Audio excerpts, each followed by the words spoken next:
George Orwell. You know the name, right? It's practically become a warning.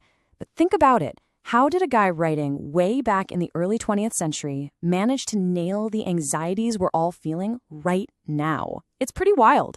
So let's dive in and really unpack what that Orwellian warning is all about. Yeah, it's a fantastic question, isn't it? I mean, we throw that word Orwellian around all the time. You see a news security camera, you hear a weird political statement, and bam, that's so Orwellian. But what are we really saying? To get why his ideas still hit so close to home, we've got to look past the trendy buzzword and get to know the guy who actually came up with it all. Because to really get his work, you have to get the man himself. And for starters, George Orwell wasn't even his real name. See, his most powerful ideas didn't just pop out of his head while he was sitting in a cozy study. Nope. They were forged in the fire of some pretty intense real-world experiences. That's right. His birth name was Eric Arthur Blair. He picked George Orwell as his pen name because he wanted to write about the stuff that truly defined his life, the big things, social injustice, the terrifying nature of absolute power, and that constant, desperate struggle for individual freedom. And here's the key. For him, these weren't just ideas for a book. He actually lived them.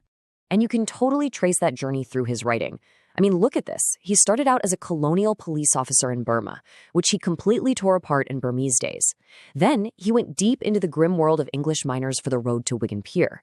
And get this, he even went and fought against fascists in the Spanish Civil War. Every single one of these moments, they became the fuel for the incredibly chilling and spot-on stories he'd write later on. So all that life experience, all that grit, it all comes to a head in his two most famous books. And trust me, these aren't just stories you read in English class. They are absolute masterclasses in political commentary.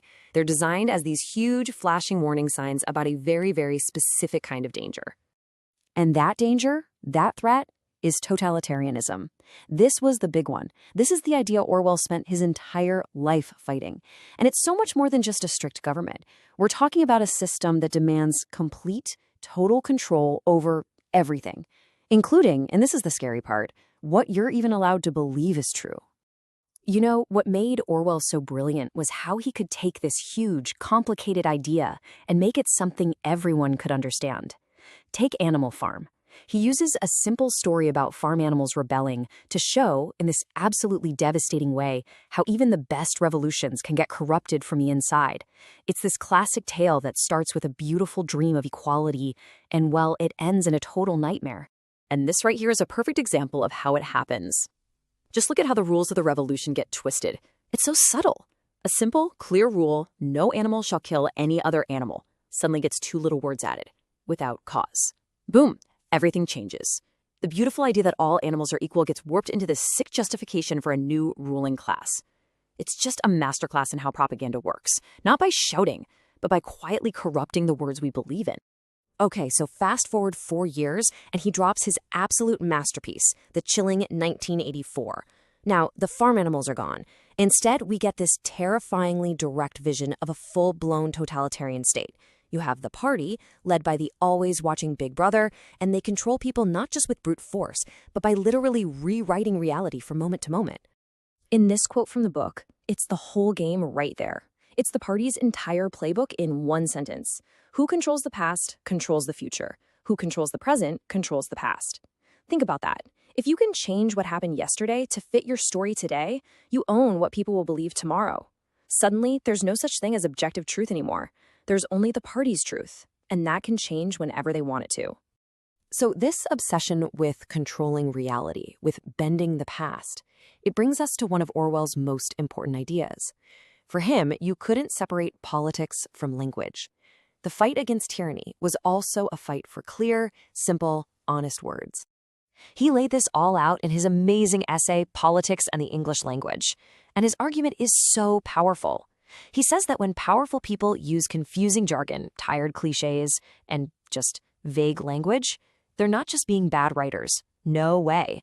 It's a deliberate tool to hide the truth. The whole point is to make lies sound believable and horrible things sound respectable.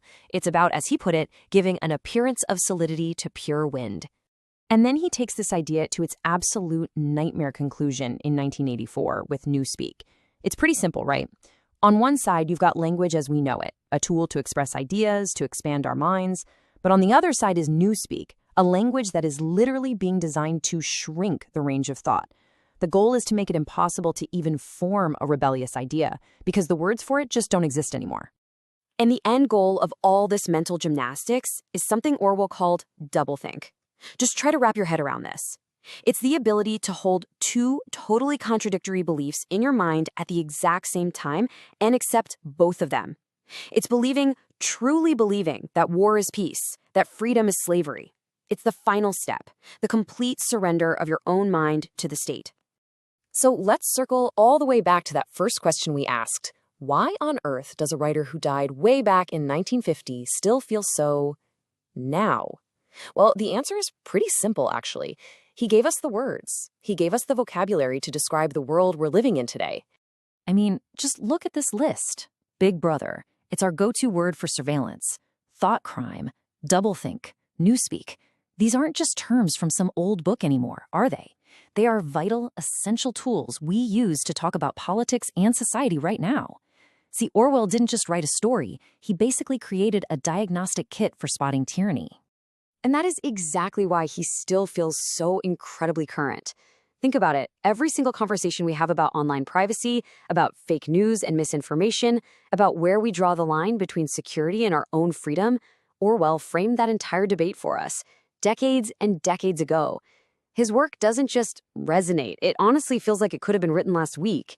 And that's because the dangers he warned us about, they never really went away.